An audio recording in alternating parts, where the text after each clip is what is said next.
Hey everybody, it's your girl Jay Butter back with another video for you. Cop films himself doing the unthinkable. So let's check this out. Happy holidays to everyone, and to everyone, happy holidays. We are now going to conduct a criminal investigation.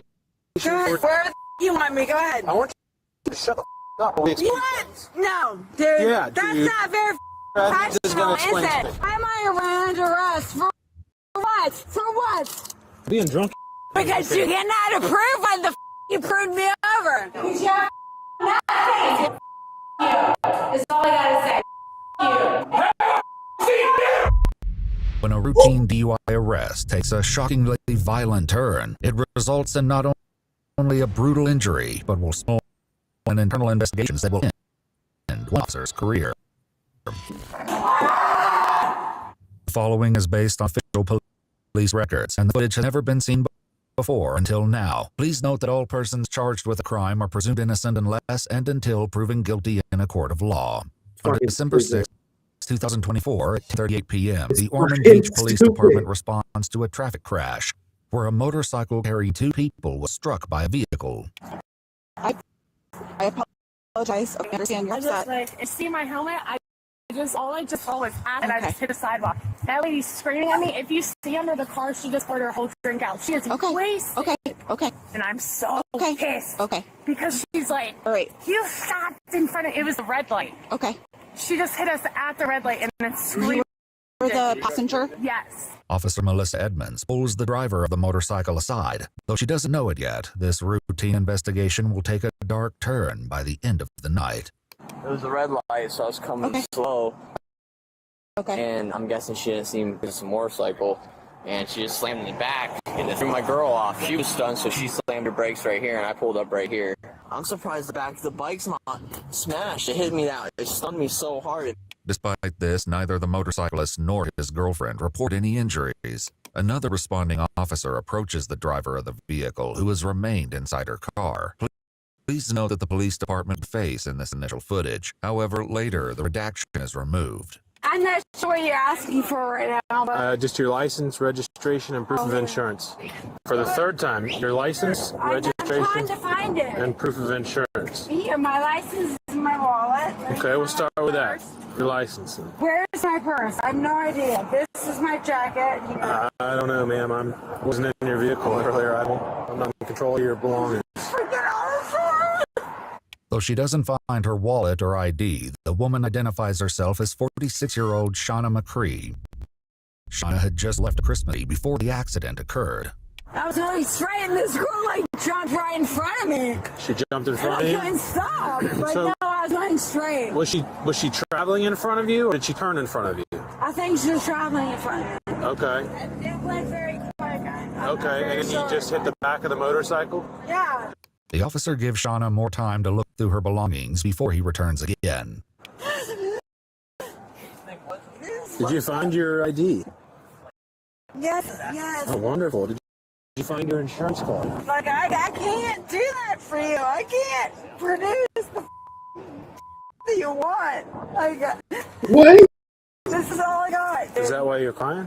No, because I'm crying because you want me to produce this but I cannot produce. Okay. You don't have to cry. It's just No, it's dude. Yes.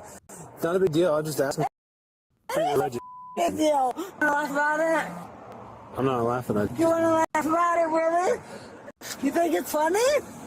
Do you see me laughing? I do see you laughing. I do. The officer seemed to wrap up the crash portion of their investigation, sending the motorcyclist and his girlfriend on their way with a case number for the accident. They then turned attention entirely to Shauna. What the hell was that? Car breaking progress? Absolutely. All right. Okay. All right, we're gonna step right over Where here. would you like me? Over there. Okay. Right here. On the sidewalk. No, it's on the sidewalk. Sidewalk. What are you doing? Fucked up Fridays, y'all. Here on the sidewalk. You're rushing me. Fucked up Fridays, y'all. Welcome to Fucked Up Fridays. How fucked up do you think these people are? For what? For what? Where do you want me? Right here on the On sidewalk. the sidewalk. Okay, where? Actually, better yet. Where? Hey, why don't you Where? just relax? Because you're being. No, you guys are arresting me for bullshit. You're gonna step over here. Tell me what the f went wrong. Well, for first, I'm about to. you're gonna shut up for a minute while we explain something to you. What? Our traffic crash investigation is done. We're now conducting. She a separate- pulled right out in front of me. Shut up. We are now going to conduct a criminal investigation for DUI. Though Shauna has read her Miranda rights and agrees to the field sobriety test, actually completing the exercises will prove to be a challenge. Just sit still. No, where the f you want me? Go ahead. I want you to shut up while we explain You know what? things. No, dude. Yeah, That's dude. not very I'm just gonna explain Professional, some is things. it? I don't care. It's not very professional, is it? Talk Well, to I'm you. not, listen, Ma'am. she's gonna explain some Are things. you serious? Yeah, I'm serious. Out of his face. Are you serious? with me Yeah, I'm right serious. now? Shut up and listen. Stop talking. Shut up and Serious. listen. Whatever. Go ahead. Okay, so now we're doing what's called the changing of the hats. This is a criminal DUI investigation. Okay, go ahead. I am under the impression that you are severely under the Go ahead. influence of alcohol. Do Okay, you want go to ahead. participate in standard field sobriety Yes, I will. exercises? Okay. Yes, I will. In order to do that, you have to listen, you have to follow directions, and stop talking. Okay, yes, I will. Okay. I'm totally ready for it. To start, they have Shauna follow a stimulus with her eyes before moving on to the next test, walking heel to toe and turning. All right, when I tell you to start, you're going to take 9 heel to toe That's not steps. fair. Hold on. That's not fair. Even after receiving a demonstration from Officer Edmonds, Shauna struggles with the exercise. Like, I don't understand what you want me to do. Like, I'm here, and I see 1, 2, 3, I just 4, said I'm and gonna you take- want me to go this way? Go back or in the what? starting position. Like, what do you Tell want you me what. to do? Tell you what. Let's move Like, on to the next one. honestly. Clearly, she doesn't understand the instructions. No, I don't understand what you want me to do. They move on without Shauna finishing the second task, now asking her to stand on one foot. 1001. 1002. Until I tell you to stop. 1003. Do you understand the instructions? 10,004. Do you want the instructions? 10,005. Yes, no. And then what do I do? What? I'd say I'd move on to the next one. It's called the 1015. It's one of my favorites. Agreed. Wait, no, you're telling me to prove This on. time, put your hands behind your Don't back. grab me. Yep, you're being grabbed because you are Why am I under being arrest grabbed? Why am I under arrest? For what? for DUI with For with what? a crash. For what? For being drunk. I'm not drunk. No, I wouldn't know when the guys pulled me over. And then you're going to get another charge for disorderly intox. Why? Why? Because you guys What you can't do now is prove when disorderly. the pulled me over? Wonderful. What? All right. You guys are assholes. Now I'm sure you have. You can stop trying to pull away here. You're walking a little faster than my pace. You know what? You. Wonderful. You. This is your car right Because here. because you have no reason to take me down. No. No reason whatsoever. Stand back here next to For what? Tell me for what? Tell me for what? you. For what? Because I You have nothing. You have nothing on me. in the You have nothing on me. You. What? What? Though it takes a few He is attempts, really they drunk. eventually get Shauna's foot inside the car. Yeah, you. Watch Stop. your face. She's a pleasant one. You need for BTO? Although he's mentioned quickly, Officer Jacob Cannon, who's been asked to administer a DUI breath test for Shauna, will be central to the shocking turn this case will take. Just after midnight on the 7th, Shauna is brought into the Ormond Beach Police Department's holding facility, where Officer Edmonds is met by Officer Cannon. Why am I being in here? Why? I want a reason on why. Why? Because you guys cannot protect me on why. Because nothing. Because you have nothing. something to you. You have nothing. Yes, there is something to you. No, you have nothing against me. Because I've done nothing. I've done nothing. Okay. What's your name? My name is Shannon McCrae. Hi, Mr. Craig. I'm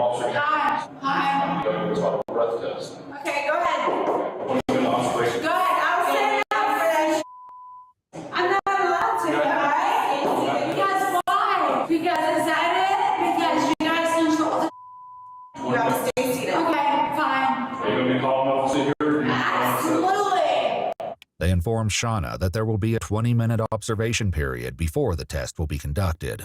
After a few minutes of silence from Shauna, she tries something new to get the officer's attention.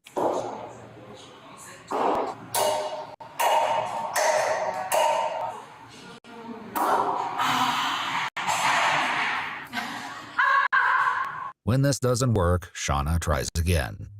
You. Is all I gotta say. You. Seriously. You.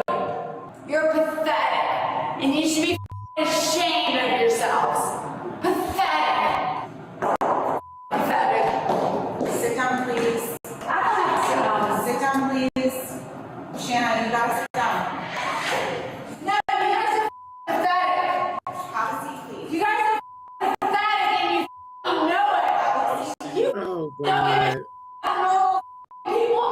You guys don't give a anybody. You guys don't give a anybody. For now, Officer Cannon is able to ignore Shauna's outbursts, but the situation will soon escalate. For the next 10 minutes, she continues with almost no response from either officer. And you guys know, like deep in your hearts, like you know it's but you are just not man enough to deal with it. Finally, the observation period is over, and it's time for the breath test. No, I'm talking to her. If you want to, she can sit in here too. Like I said, That's fine. you always have a seat right here. Just make sure. Okay. Yeah, that's fine.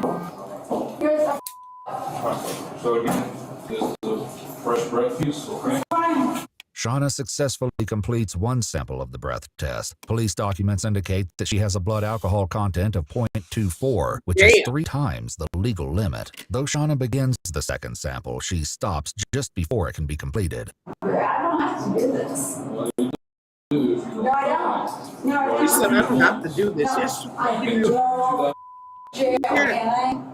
Officer Cannon attempts to explain to Shauna why she must complete another sample. Yeah. However, this is the moment everything takes a shocking turn. I have to pee, so I can't do anything. I have to Well, as pee. soon as you blow in here and make it right. Yeah, I am blowing hard enough. I'm ready to pee. You don't have the access against me. You think you do, but you don't. You don't. You think you have this against me, but you don't. Either you take me to go piss, or I'm that. No, take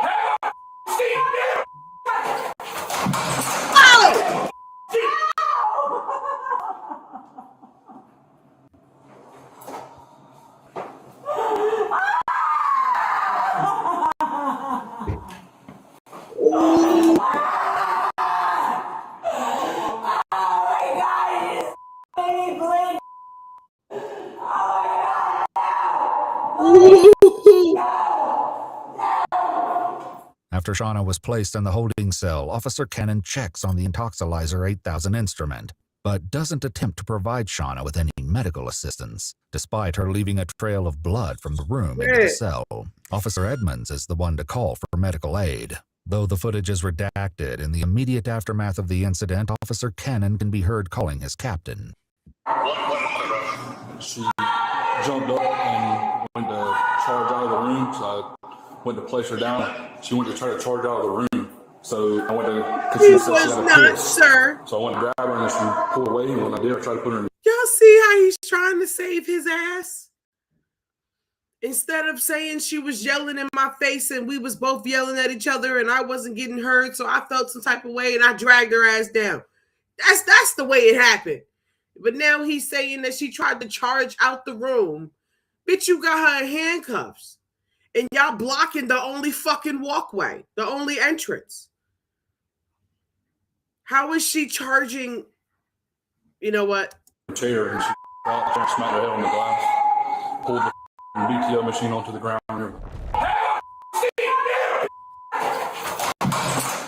Following the call, Officer Cannon also discusses the event with Officer Edmonds. She's dragging blood everywhere. Cause all I did was try to sit her back down in the chair. That's what I told him. I was like, all you did was try to sit her back down, and she slipped and hit. Yeah. She ain't Yeah, slipped nothing. She 'Cause she was trying to run out of the room. So I went to grab her, and I didn't slam her. I didn't do anything. Yes, you did. See, I didn't see that part.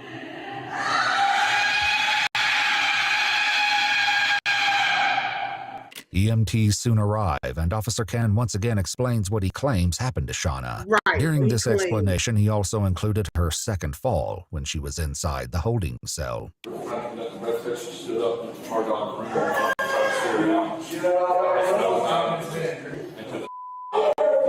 Police documents state that once in the holding cell, Officer Cannon said that Shauna tried to come at him again, and he extended his arm and indicated that she ran into his hand. He described it as like a stiff arm. During a later interview, one of the EMTs described what Officer Cannon had told them about Shauna's second fall. I know he said at some point she had advanced on him to where he said that he pushed her to distance themselves, and then from what he said, a fall occurred there.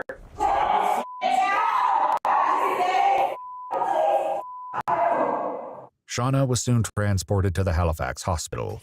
Following this incident, the Intoxilizer 8000 instrument was out of service due to unknown damage, causing an operational failure. The incident was immediately referred to an external investigative entity, the Florida Department of Law Enforcement, which initiated a criminal investigation. An internal inquiry began as well. As part of the dual investigations, Shauna was interviewed. Officer Jacob Cannon declined to be interviewed, and during this time, he was suspended with pay. This was soon adjusted to a suspension without pay. Do you have any recollection of being in that intoxilizer room? Not to my knowledge, no. Okay. I was told by the nurses there that I had, for the police officers, that I had ran and fell into a table. And that's how I got my gash on my head. As part of the investigations, Officer Edmonds was interviewed as well. Was there like a lot of blood around her face and everything else, or no? Her head was bleeding. Her hair was wet with blood. According to police that's more than documents, just Shauna bleeding. received a serious bleeding laceration to her forehead from striking the metal frame around the glass wall of the breath test room. The medical team estimated that it was a 1.5 to 2 inch wound, and she received 7 sutures to close it. As well, she had swelling in her wrist. Police documents note that she'll have a large permanent scar. As part of the investigation, Shauna provided a medical bill of $25,424.80 for services she received while in police custody. Did she do something that caused Officer Cannon to respond in that manner? So I don't believe she was bowing, tensing up. At most, maybe she was with her torso maybe leaning forward, but not by much. I didn't feel like she was being threatened. Shauna's actions in the room were examined, and it was determined she didn't lunge forward, kick, spit, or do any other act of physical resistance prior to her injury. Are you willing to pursue charges? Yes. It happened extremely fast. There was not a build-up. I had no preview that was about to happen. It happened literally in an instant. The investigation also determined that Officer Cannon's actions were so abrupt and immediately violent that Officer Edmonds could not have been reasonably expected to intervene or prevent the excessive force from being applied. On January 31st, 2025, the Florida Department of Law Enforcement received an arrest warrant for Officer Cannon, charging him with felony battery. Just a few hours later, he submitted his resignation from the Ormond Beach Police Department. Oh, he was Just resigning, 37 yo? minutes after that, Jacob Cannon arranged that he would surrender to the arrest warrant and the Volusia County Branch Jail and was taken into custody. Shauna pled guilty to the charge of DUI with damage to persons or property and was sentenced to 2 days in the Volusia County Jail with credit of 2 days served, 12 months of probation, and 50 hours of community service. Also to refrain from drinking alcohol, and her driver's license is suspended for 6 months. According to court records, Jacob Cannon eventually pled guilty to the felony battery charge. He was sentenced to 6 months in jail with credit of 11 days served and 2 years of probation. If you'd like to see select new videos early and help us keep uncovering case files that rarely come to light, you'll find extra footage and unseen details on our Patreon. Channel memberships here on YouTube also includes early access to some That right there, I say it's well and just. Overweight little pig. What other husband will take care of their wife? Nobody. He went out to clean out like poop with Clorox wipes, He came back in and he shoved it in my mouth. He said, I should make you swallow this with the dirty zoo animal you are. And so when we brought her in, Dr. Hanan came in. He's like, why do you have all these bruises? He was trying to blame me. I will you can swallow every pill of morphine that you have in that bottle and you will be out of this world within 1 hour. Do you hear me? Yes. And I've been by her side the whole time, which will never change.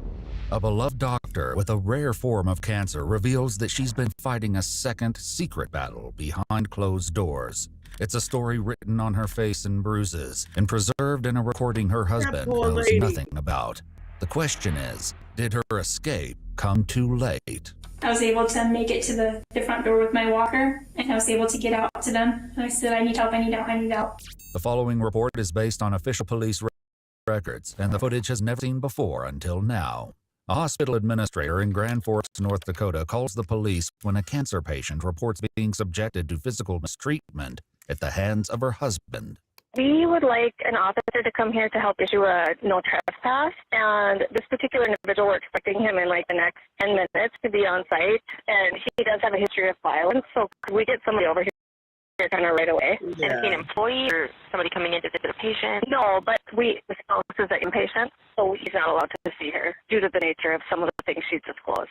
An officer with the Grand Forks Police Department is dispatched to Altru Hospital, where after getting a brief rundown from employees, she leaves a message for 40-year-old Josh Temple, the man they want trespassed.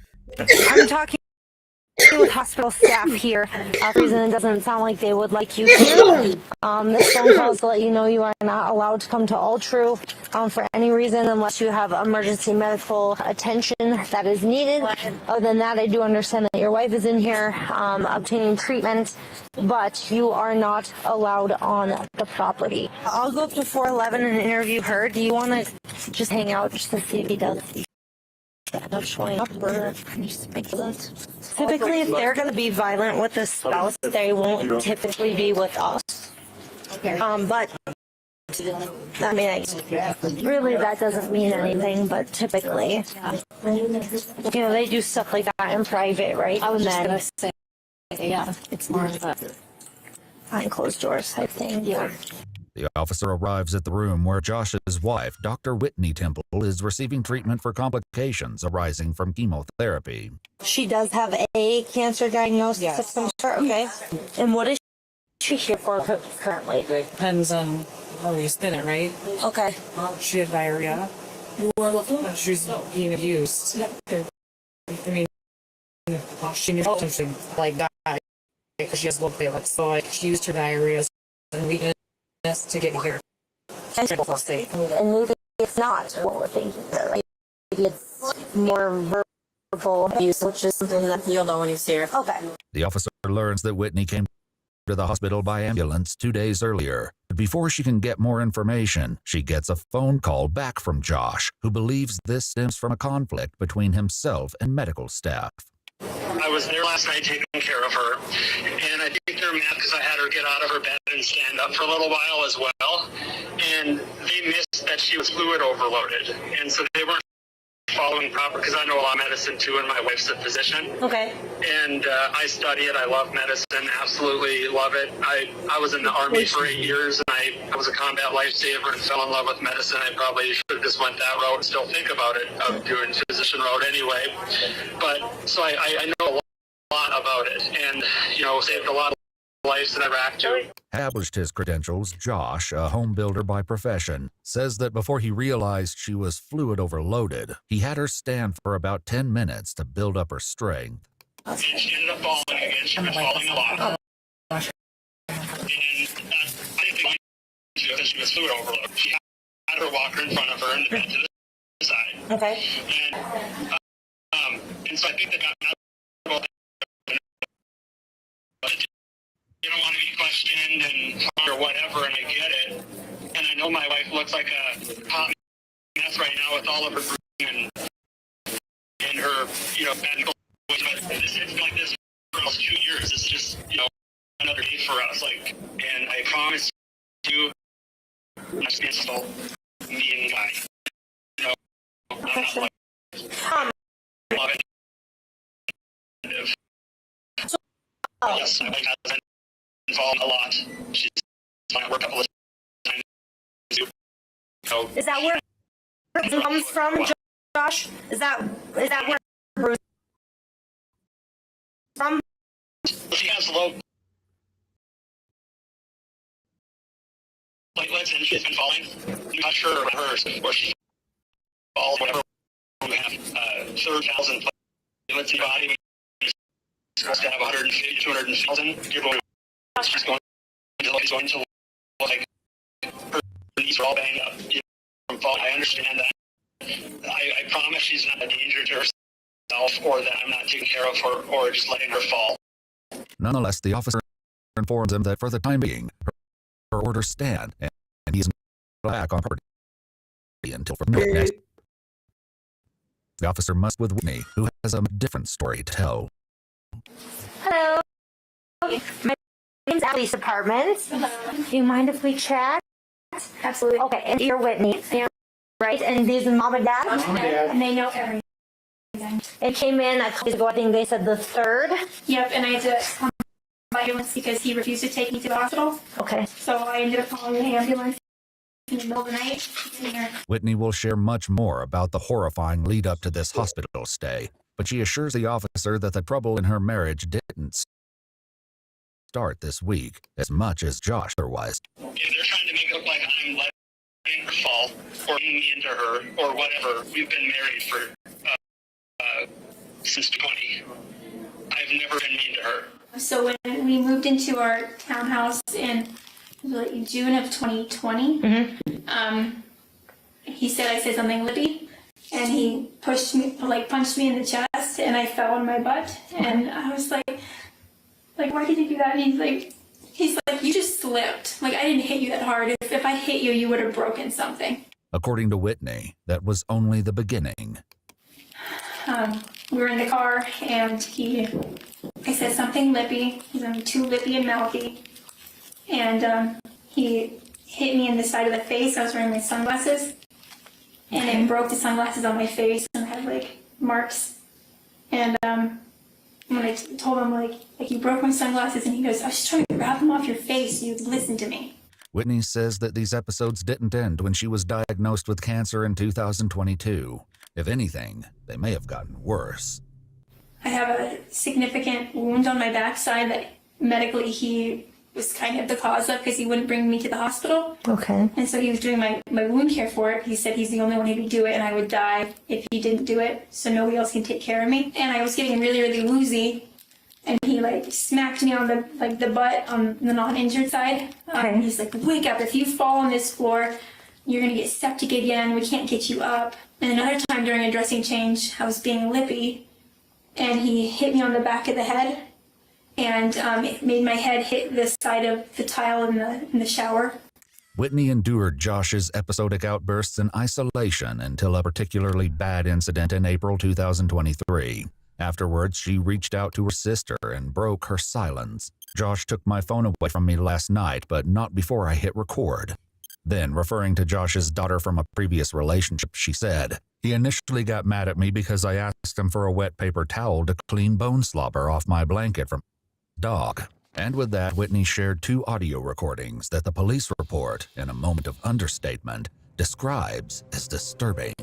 You always find a way to f it up, and this is why I don't want to be with you forever. All you do is you're just a goddamn, you're just nothing but a burden. I have to take care of you. You're horrible, and you have cancer, and if you're not dying, you're complaining, you're pissing me off. Always something. You recorded the whole thing. When are things ever just going to be good? The whole thing. The truth is never, right?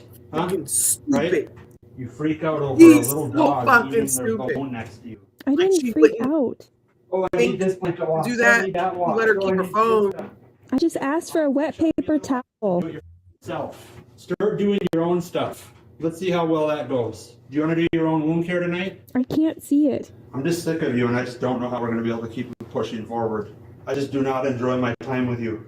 The opening moments of the recording are enough to expose the tension in the home, but it's only a hint of the horrors to come. The altercation came a year after Whitney began experiencing mysterious pains in the spring of 2022. He told me that I was having pain because I'm obese and I don't work out, and I just need to work out more and lose weight. Josh's view of the situation turned out to be incomplete at best.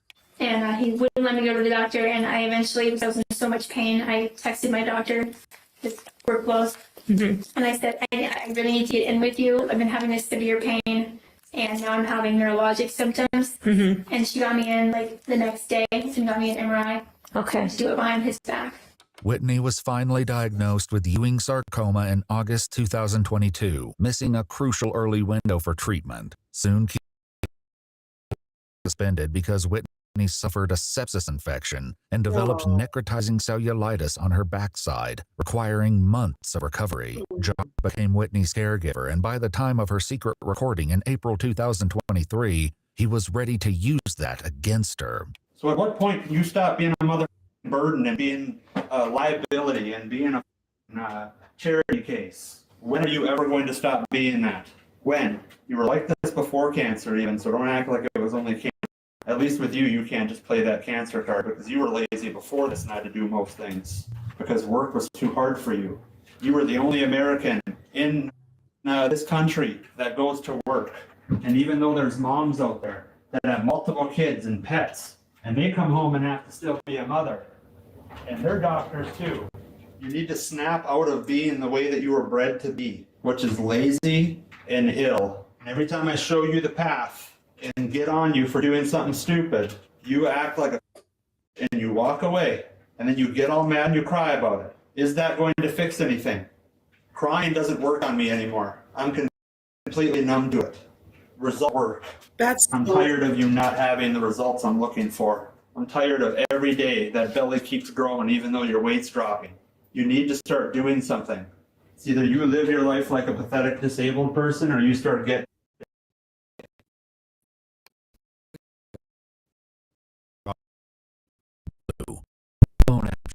She keeps an extensive list of things he's done and said to her over the years. You won't be a good mother. A man, I'd kick your ass.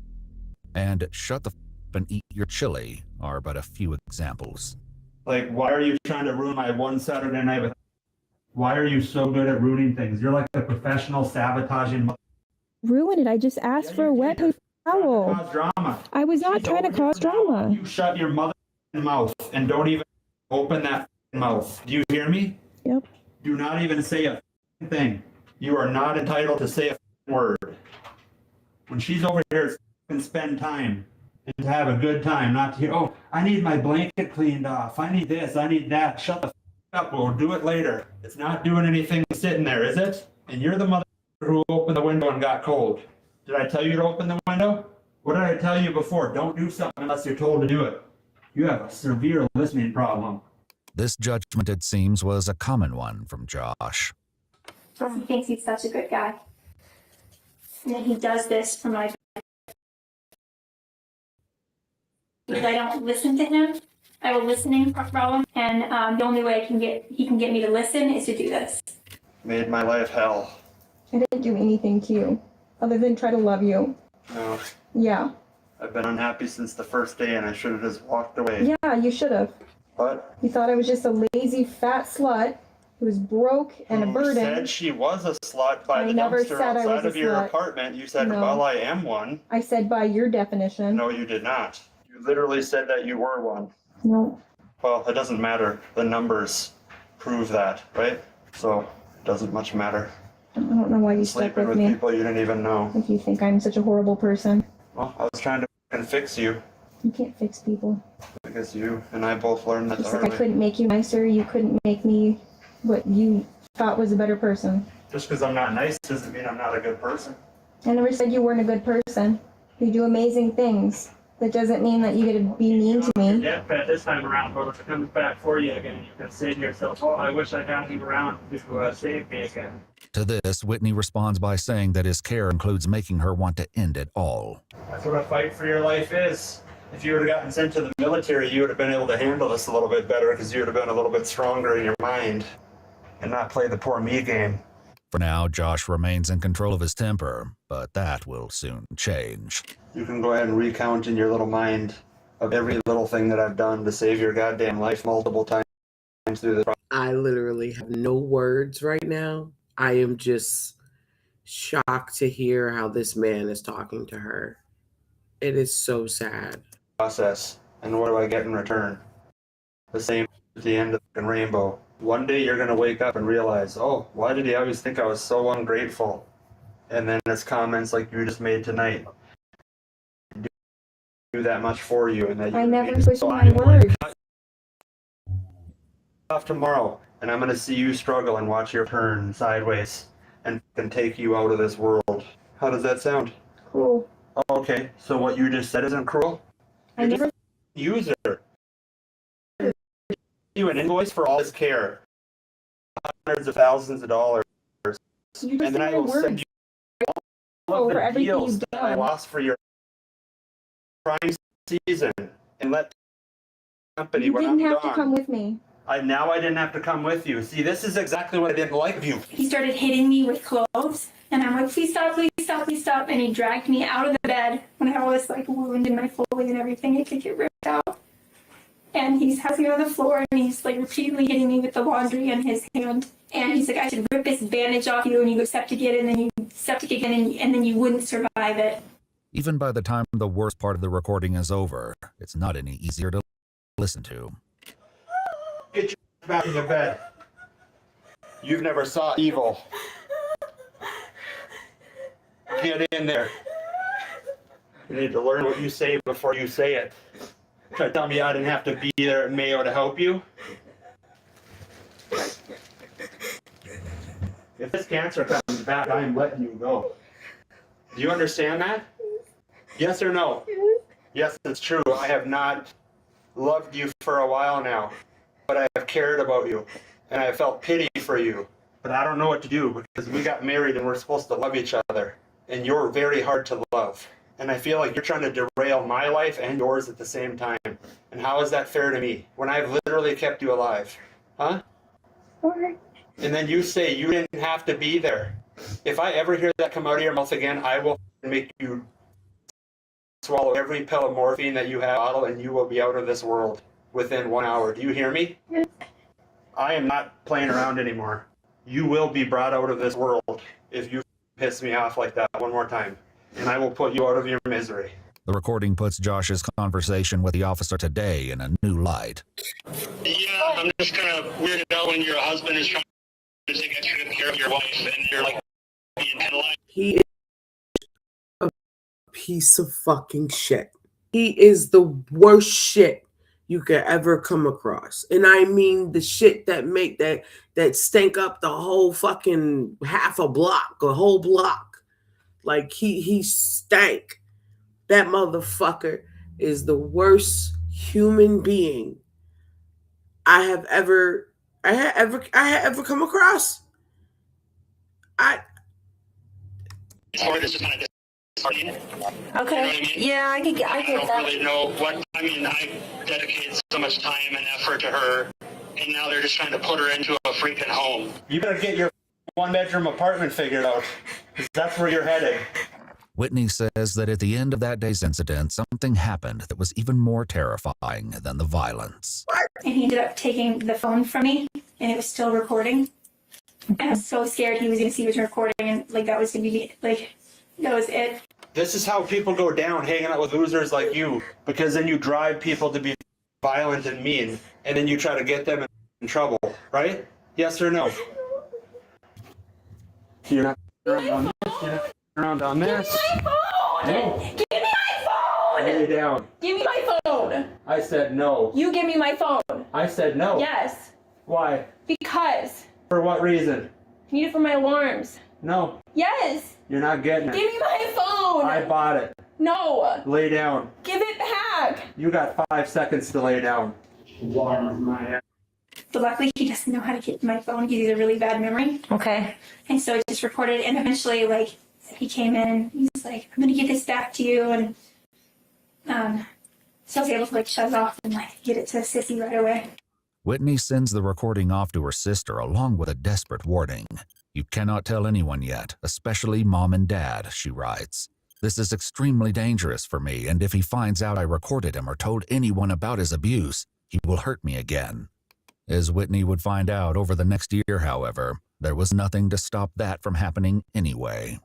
On Saturday, he said I should just cut your jugular and end it. That was It's past Saturday. this Saturday.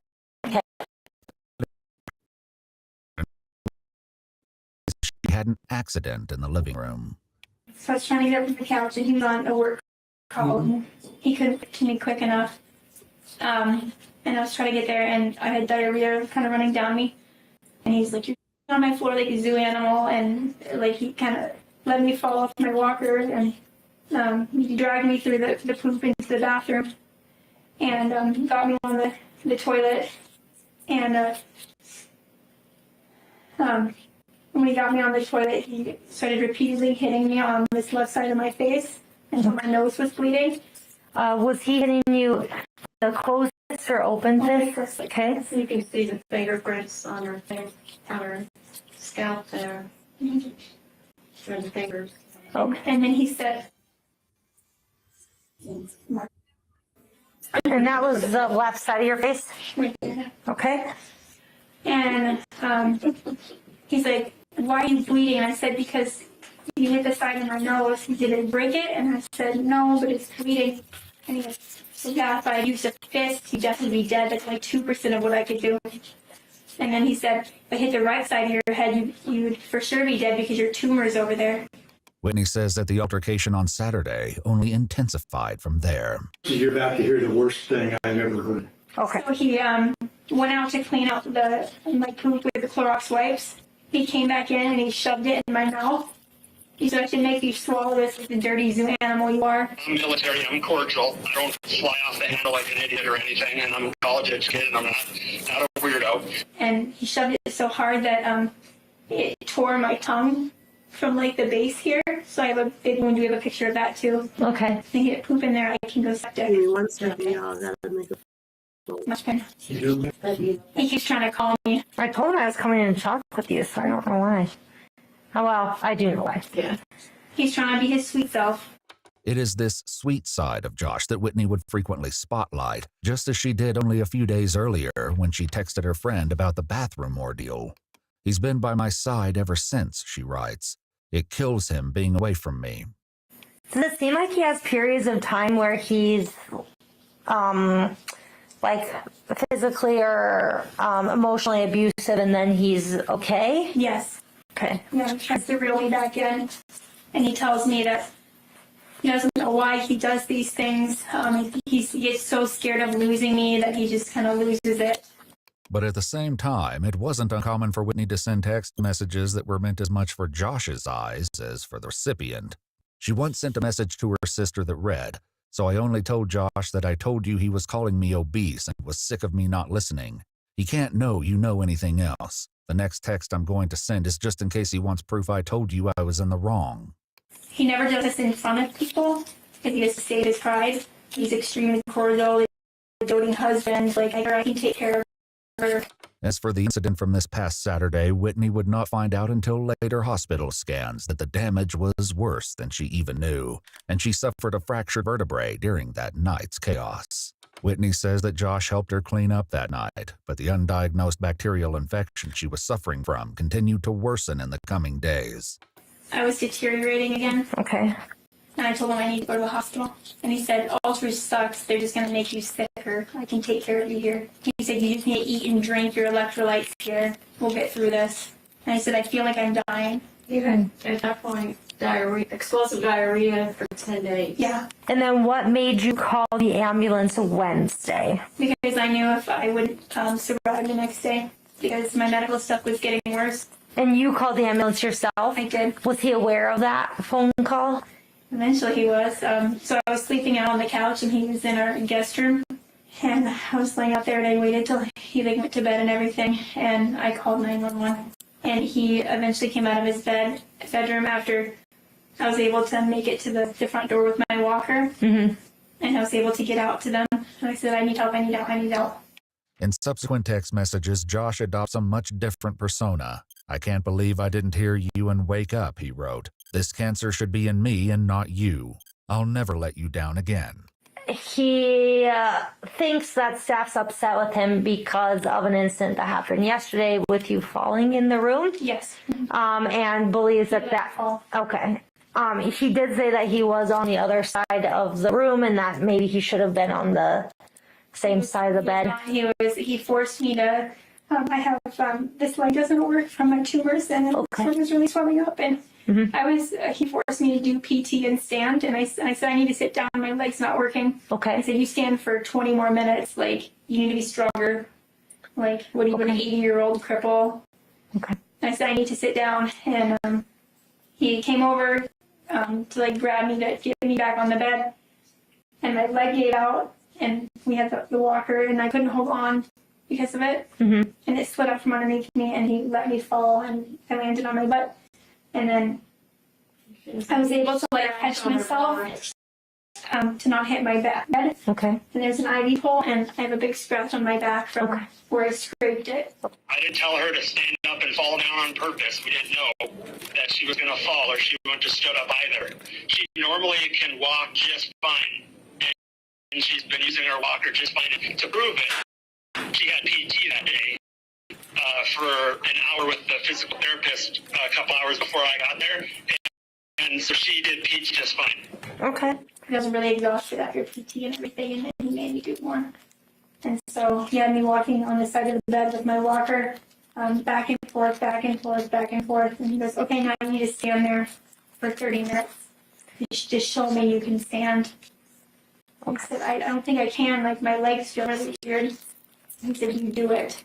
Whitney never explicitly says which moment, the fall last night or the bathroom incident from Saturday, was her final straw. But her mom has a grim thought about Josh's death threats. He's threatened on multiple occasions. Like, on Saturday, he said I should just stab you in the jugular and end it. There's a huge life insurance policy, which has the beneficiary involved, 1.3 million. That he is the beneficiary of? Okay. She got through work. And he kind of coerced you to get that in. Yeah, and then he mentioned something about, like, you know how bad it would be if you changed the beneficiary from your husband or whatever. If I found out if it went to your parents. There's definitely a lot of motives. Okay. You can change that, right? You can change it at any time. Yes. I would do that. Whitney and her parents say that they've already spoken with a lawyer about this and other financial considerations. But for today at least, Whitney has had enough. You okay? I don't feel well. Yes, I think we can nurse and you're buzzing at the nurse. I'm really worn out. After telling her emotional story in exhausting detail, Whitney is settled back into bed, and the officer calls Josh from the parking lot with an update. Sorry, I've been running around. We're so busy. I was trying to get you a call, but every time I picked up the phone, I was dispatched elsewhere. So. Am I not allowed to take care of her tonight? Her oatmeal? Yeah, no. Her parents are with her. Again, like I said, I'll come over and kind of explain a few more things to you. So I apologize for ruining. I mean, this is more stuff in your day you shouldn't have to deal with. No worries. If I did something wrong here, okay. Josh agrees to have the officer visit his home to further discuss the situation. She still believes is limited to a meet with hospital staff. I don't know what's really going on today. Yeah, so the staff there just doesn't want you back there. I think it has something to do probably with what happened yesterday. It wasn't good, you guys. Like, should I have done something different? I don't know. So on Saturday, she had fallen again really bad and then went to the bathroom on herself. And we didn't know she had C. diff yet. Okay. And so I found her on the floor, and she was out of it. And, you know, usually you shouldn't really go to the hospital unless you absolutely have to, but she ended up having a big accident when I was sleeping. I've been sleeping in this room. She had to call the ambulance. So medical was called on Saturday? No. Saturday she fell. Medical was called 2 nights ago, sorry. Okay. I might have messed that up. I haven't had much sleep. That's okay. I just wanted to... But yes, and so when we brought her in, Dr. Hernan came in that night at 8 o'clock, so 2 nights ago at 8. He's like, why do you have all these bruises? You have bruises on your knees, you have them on your arms, you have it on your face, on your head, on your back, everywhere. He was trying to blame me that I was neglecting her. As they move into the living room, Josh insists that he has been Whitney's rock through trying times. A little over a year and a half ago, she was diagnosed with Ewing sarcoma. So they found a spinal tumor, and ever since then, it's just been a whirlwind. Yeah. And I've been by her side the whole time, which will never change. But Josh is about to learn that the police aren't just at his house to reinforce the trespassing order. So yeah, obviously I talked with staff there. I talked with Whitney, and based on some of the conversation that Whitney and I had, and based on some of her injuries and things like that, I'm gonna place you under arrest for. Oh, really? Yep, for terrorizing and aggravated assault. Okay, so I'm gonna ask you to put your hands behind your back. Okay. I didn't know that, you guys. All right. I thought it just wasn't allowed at all true. This really looks bad on me when all I do is take care of her. Makes me look like I actually did something wrong. Unbeknownst to Josh, the officer has in her possession letters from Whitney's doctors, one of which says starkly, "There's no doubt in my mind that if she were to return to his care, she likely would not survive another abuse." I didn't terrorize anyone. I wasn't mean to anyone there. So this is for Whitney herself. This is not for All True staff. That seems like a weird charge. So, that means that something was said or something that was done that made her in fear for her safety or her life. Wow. There was supposedly some comments during her comments on Saturday that were really concerning. What was concerning to me was a lot of her bruising. I do understand that she is very sick. She has low platelets, and therefore it does cause some bruising. But she does have a handprint. Yes, that's from picking her up off the floor. So you picked her up? No, no, that was to get her to come to. We already told the doctors that.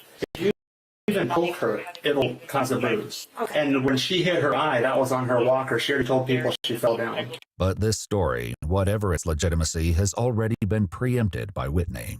I said that the walker slipped and I hit my face on the walker. So that's the They covered it. For the eye.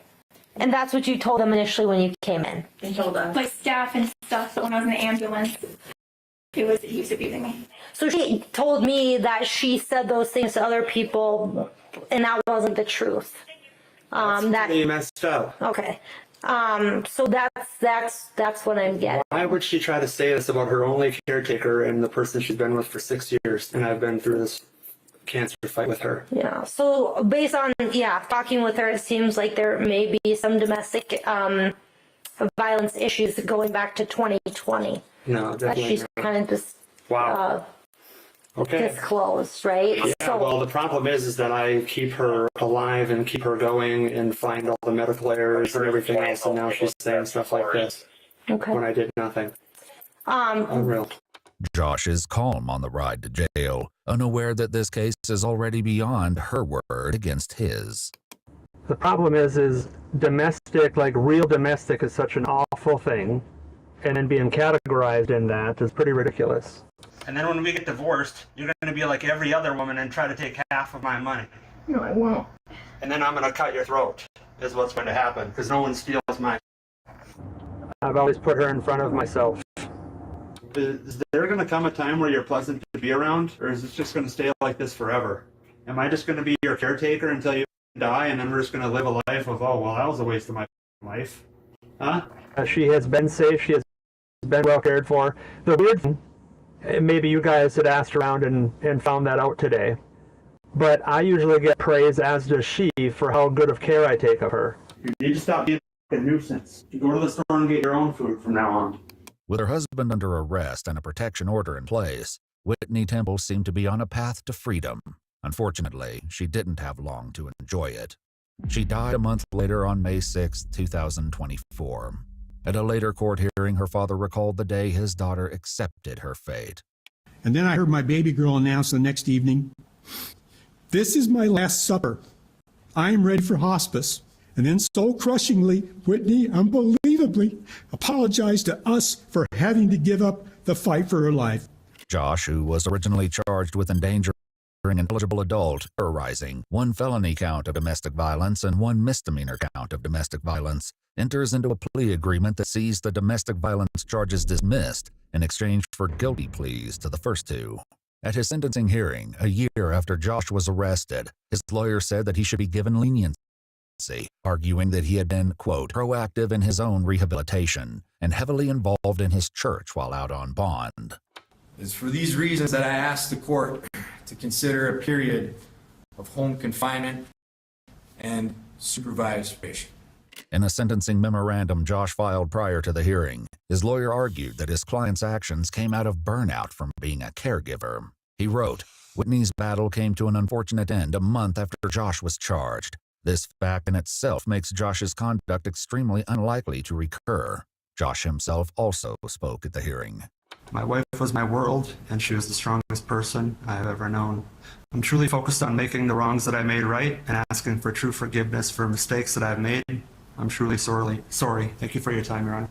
But while Josh and his lawyer argued that he was, quote, for the most part a devoted husband who tirelessly cared for his terminally ill wife, the prosecutor argued that this was exactly what one would expect to see in this type of relationship.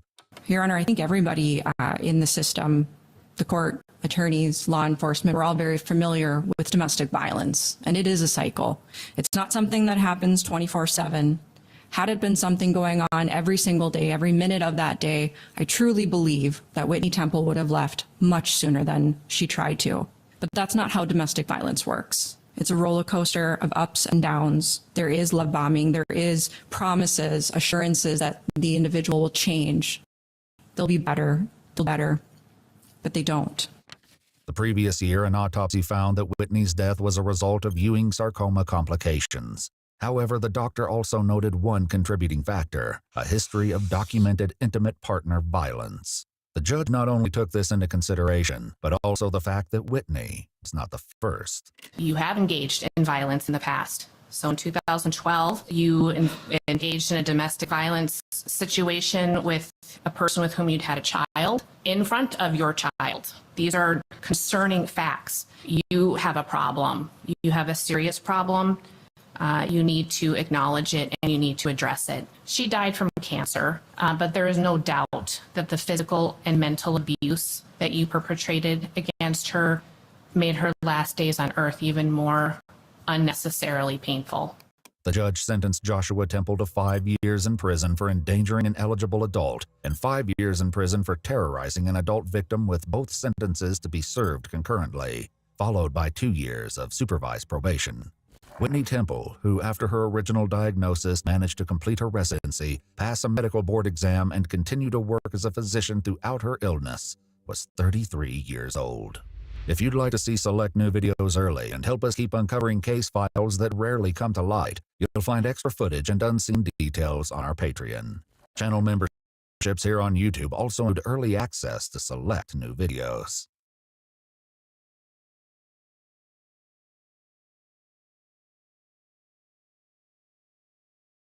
He's just a hair.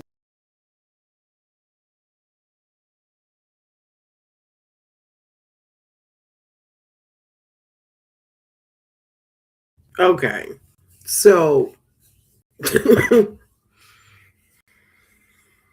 hope that girl never gets around that man ever again.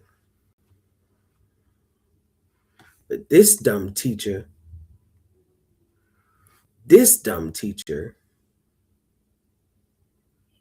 you'll see for yourself.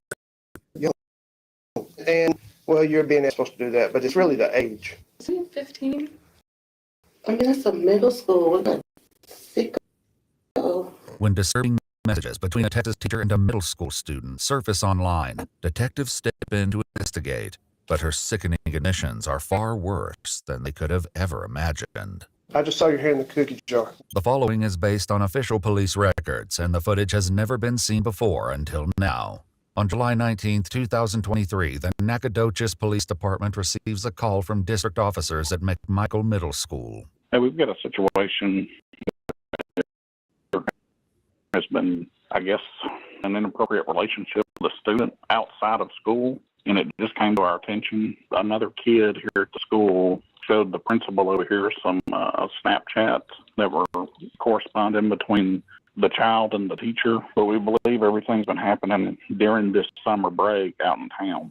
The messages, anonymously posted to Facebook 4 days earlier on July 15th, show conversations between a student and 24-year-old teacher Annalie Andrews, a reading interventionist who was just hired by the district for the recent school year. Investigators contact the student's mother, and she arrives at the police station unaware of the shocking discovery. We've looked at these messages, and they are obviously a little concerning, maybe even a little inappropriate. So I want you to look at these. They're messages from Snapchat. Are you familiar with Snapchat? I don't have it. Well, these messages are from Snapchat, basically, which is an application that you can send messages and pictures and videos back and forth to someone, and these messages and videos, after a certain period of time, they disappear. However, it appears that someone was able to gain access to the child's Snapchat account, as at least 12 screenshots were captured and 2 chats were deleted. What grade is your son in? I'm sorry, I'm not familiar. He's going into the 9th grade this year. Okay, so he's going into the 9th grade, and how old is he? 15. 15. Did he just turn 15? Mm-hmm. Okay, when 21st. This is a grown, allegedly this is a grown woman. I would think he would have a sense of right from wrong. We really want to stop this from happening further. We're taking the initiative to do this. We don't want, if something is happening, we want to stop it now. We don't want it to progress. I mean, that's a middle school. Yeah. We agree. Yeah. We definitely agree.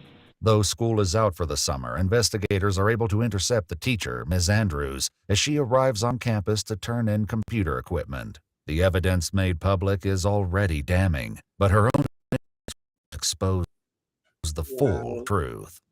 Hey, hi, Deb. I'm with the police department. My name's Detective Ball. We'd like to visit with you for a few minutes. Have you got a few minutes for us? I think so. Here, I'm a little busy, but let's go in here. Long story short, I know you're in a hurry, and we don't want to hold you up. One, you don't have to talk to us. okay. You know you're not under arrest or anything like that. Okay. But, do you know what we're here about? Something's coming up. I mean, I'm not really sure. Tell us about it. The mistake I made was letting him contact me. Yeah. And we just talked, and I didn't think anything of it really. He sort of started to make me feel uncomfortable, and after I could tell that was how he was thinking, and also just getting some space away from the situation. Right. I went on vacation. I applied to a totally different job, actually. I'm going overseas now to go volunteer on mercy ships. Notably, Ms. Andrews' resignation letter was submitted on the same day the screenshots were shared to Facebook. In the email sent to administrators, she describes traveling overseas to teach at a small academy for children and considers returning to McMichael Middle School in the future. Was he a direct student of yours, or was he just in the school and he was just that guy? He was in the school. Okay. He wasn't one of my students. Okay. During his forensic interview, the student explained he first met Ms. Andrews when his friends told him to go to her classroom, when he should have been in jazz class. It was there they exchanged Snapchat information. I probably said some things that I shouldn't have said to him, but nothing criminal ever happened between us. And I don't know what he said. And it's just really frustrating. I don't know what I was accused of exactly. Following the Facebook post, Ms. Andrews messaged the anonymous poster on Instagram. In her message, she wrote, "Who are you? What do you want?" The anonymous person replied, "I know what you did." While Ms. Andrews denies anything criminal took place, the detective hints that he knows more about the situation than she realizes. I mean, you know how you were a teacher when the kids, you catch one, just for example, hand in the cookie jar.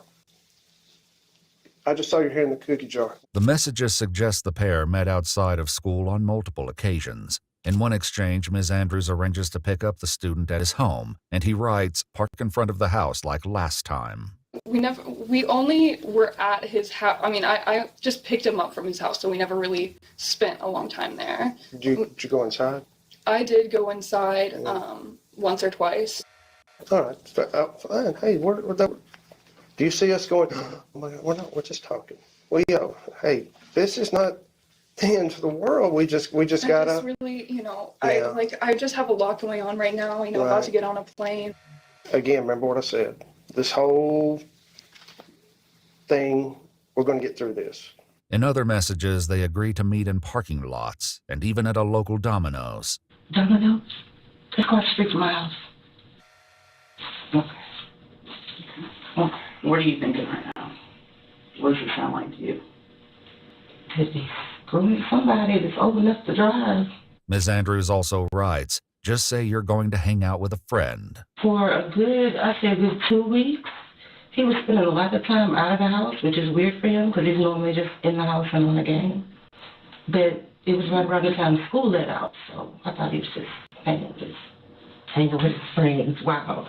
Y'all first see each other for the first time. Mm-hmm. Does he show interest in you? Do you show interest in him? How did this kind of get spun up so quick? Or has this been going on for the whole last school year? No.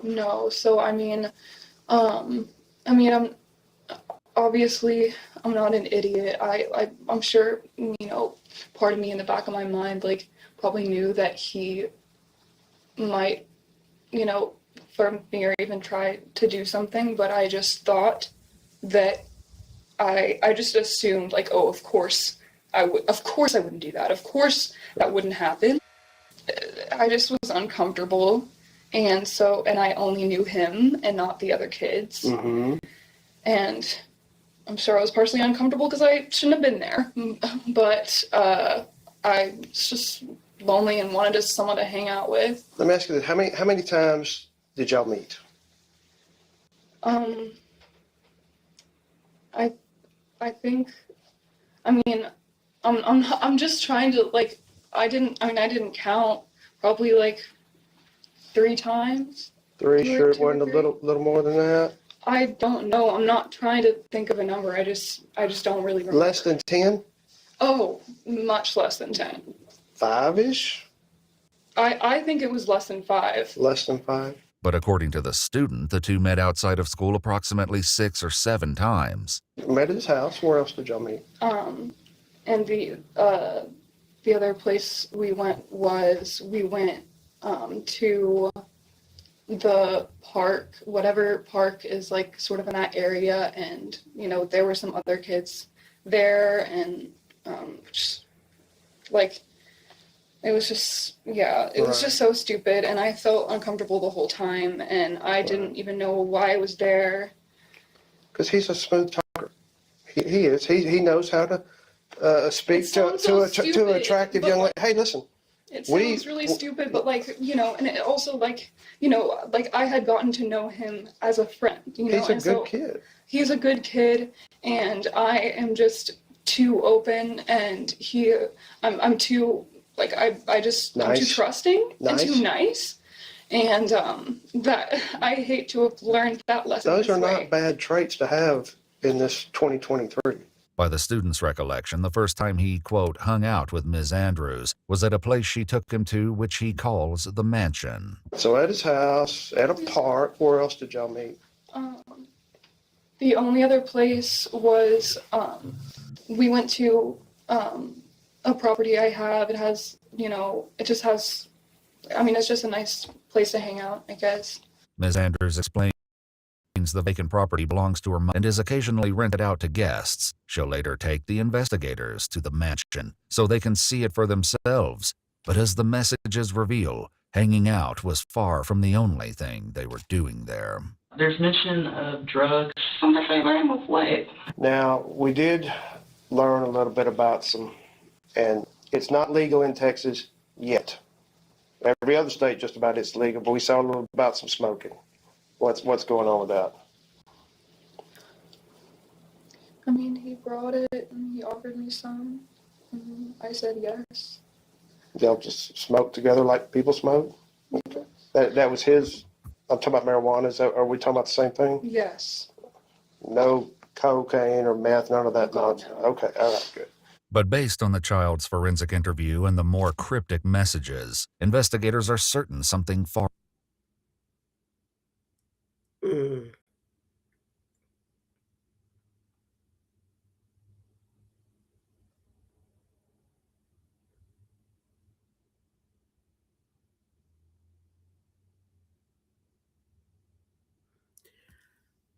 Nasty bitch. Nasty motherfucking bitch. Hold on, y'all.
Had to take shit on that bitch. Like, fuck out of here.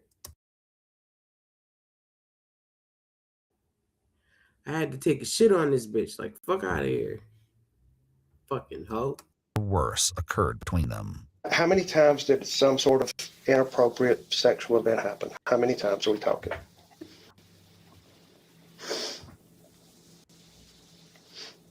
I'm sorry. It's okay.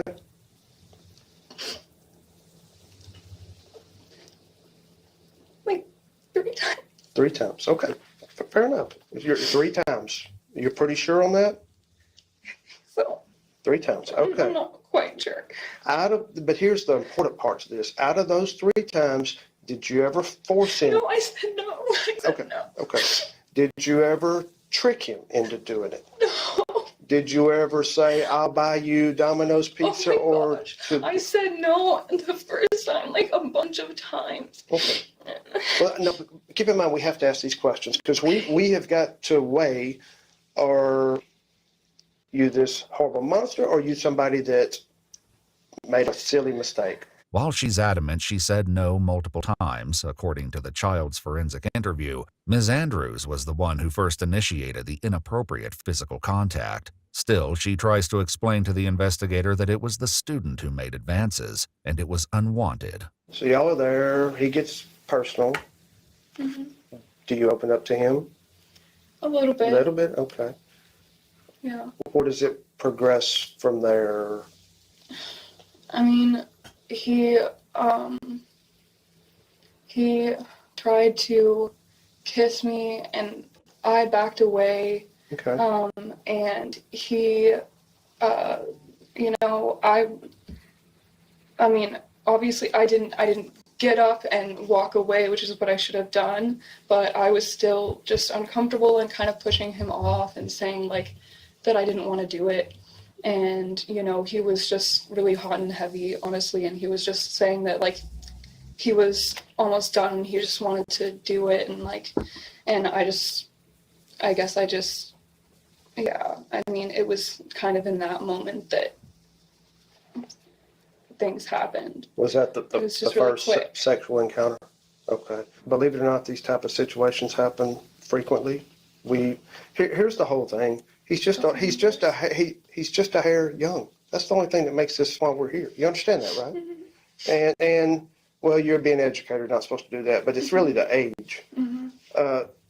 I mean, do you know how old he is? I understand. Do you know how old he is? Yes. How old is he? Isn't he 15? Although Ms. Andrews is correct that the child is now 15, by her own admissions, their meetings took place during the first 2 weeks of summer break, when he was still only 14 years old. Hey, it's okay. Look at me. Nasty Breathe. bitch. It's okay. Have we freaked You knew out? what you was doing. No, we got a job to do. Now, if he was like 13, that's really bad. This is not, it's illegal. I'm going to say, but it's not way, way crazy. Don't make it is seem illegal. like It is. But I've already told you, when we get through talking, you're going to go about your way. Now seemingly more at ease, Ms. Andrews begins sharing additional details about other encounters. By that time, like, I was just in the wrong mindset, and you are not going to be able to work with children ever the fuck again. Ever the fuck again. You better go to fucking what is that? College. You better go work at college. and so it did happen another time. And that was, when I say 50-50, both parties agreed to this? Yeah, if Okay. that. If that? If that. You were apprehensive, but went against your better judgment and Exactly. Okay. By this time, like, I didn't say no as much. You didn't say no at all? I mean, I did tell him that, like, we shouldn't do it, and, but I did say, like, I was always, like, antagonistic about the situation and, saying that we shouldn't do it. But in my mind, I wasn't aggressive enough. Or is he using protection? Yes. Okay, all right. Lord knows where he got it. According to the student's forensic interview, before bringing the child to the mansion, Ms. Andrews stopped at a CVS and purchased the condoms herself. After several encounters on the trail outside the mansion property, the used condoms would be discarded in a nearby creek. Additional acts took place inside the house itself. We were in a room with a carpet on it. Okay. And then at some point, he moved me to the bed that was inside. The room with the carpet doesn't is it outside? It's in the air-conditioned garage. Oh, okay, okay. So, did you say he took you into a room with the bed? Yes. Okay. Be correct about this because it matters. Okay. From the transition from the original, the touching, to it's obvious he wants to have sex until the act. Mm-hmm. Is he forcing you? He just didn't really give me much of a chance to say no. I mean, he was just really forward and like hands-on, you know what I mean?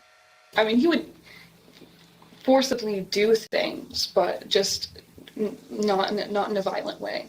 The investigator then asks what they would do after each encounter. I mean, we would just spend time together, just talking. And As couples do? A couple for that, lack of a better phrase. for lack of a lot better phrase, but yes, as people that have somewhat of an interest in each other do, that are in a I relationship. suppose so. Well, I don't agree to it because it sounds, that's, again, lack for better words. After asking her permission, Ms. Andrews agrees to take the detective to the mansion where the incidents took place. While waiting on a camera to photograph the location, he asks Annalee to share more details about the volunteer group, Mercy Ships. It's Christian and it's like a supportive environment, and so I wanted to be somewhere where I could mature and have spiritual support and people around me that I trusted, and just to grow as a person and as a teacher. Right. And so we been there for 2 years. 2 years. Mm-hmm. With the detective's encouragement, he seems to believe a 2-year trip abroad is still on the table. She'll later learn that her next destination won't be overseas. When Ives officer begins to take photographs of the property. Yeah, is this the bed we were talking about? Yes, sir. Did y'all just spend full nights out here, or just? I mean, we were out pretty late, but never a full night. And the main thing, what we have to look at, obviously this place is not like what we're normally used to going into. If we walked in here and there's a broken lamp and glass and marks on it, and we're like, okay, was there a struggle? Was it him? Was it you? That's why we got to. Okay. Don't read any more into it than what, that's the deal. This is more of a, just to say we're doing our job. I understand. Sure. The air-conditioned garage she earlier mentioned is also photographed. The room contains twin bunk beds, stuffed animals, and a ping pong table, seemingly designed to appeal to children. Once they're finished, investigators ask Ms. Andrews to voluntarily hand over her cell phone, and she agrees. Does anybody else know about what's going on? My mom. Told your mom? Yes, sir. What advice did mom give? What advice did she give? Did the right thing? She just told me to do the right thing. The following morning, Ms. Andrews sent another email to administrators, resigning from her teaching position effective immediately. The student's mother also returned to provide consent for investigators to perform a forensic examination of her son's phone. It was then they discovered further messages that revealed the identity of the person who screenshotted the messages and uploaded them to Facebook. The student's girlfriend, after logging into his Snapchat account, discovered the messages between him and Ms. Andrews. She was able to piece together the identity of Annalee after seeing a separate group chat in which the student admitted to his friends, "I just a teacher." She then posted the messages online and confronted Ms. Andrews herself, also accusing her of victimizing other students. When Ms. Andrews returned to the station to retrieve her cell phone, she was questioned about these accusations. Don't be offended, but I've got to ask you this. Has anything like this ever happened before with anybody else that's not quite old enough? No, sir. I mean, if it has, let's Get It known has. for that? It has, okay, all right. Can you give me word on that? I promise you. Okay, all right, okay, well, thank you. No evidence was uncovered that any additional children were victimized. Hours later, police arrived to arrest Ms. Andrews at her home. Hi, Miss Andrews. Is Annalie here? Are you Annalie? You mind stepping outside for me real quick? Yes, sir. I don't have these on. All right, that's fine. All right, so I'm going to need to put your hands back for me, okay? So you're going to go to county jail, okay, and you have to get a bond, okay? So I for me, please, okay? There are several felony warrants, okay? You knew the risk, bitch. I know it's kind of a tough situation, but it's going to work itself out, all right? Just try and breathe and stay calm, okay? She can't take any books, nothing. No Bible, no nothing. They'll have a Bible in there that she can ask to read. In August of 2024, Annalie Andrews pleaded guilty to 4 counts of sexual assault of a child under 17 years old and 3 counts of online solicitation of a minor. On April 8, 2025, she was given a concurrent sentence of 2 years at the Texas Department of Corrections with 44 days credited for time served and fined $5,000. She must also register as a sex offender. If you'd like to see select news, Fuck. Yo.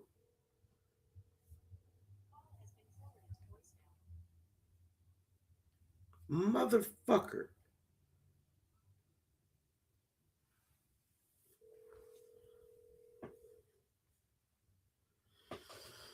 Well, you guys, that's all I have for you today. Well, not today. So I will see you guys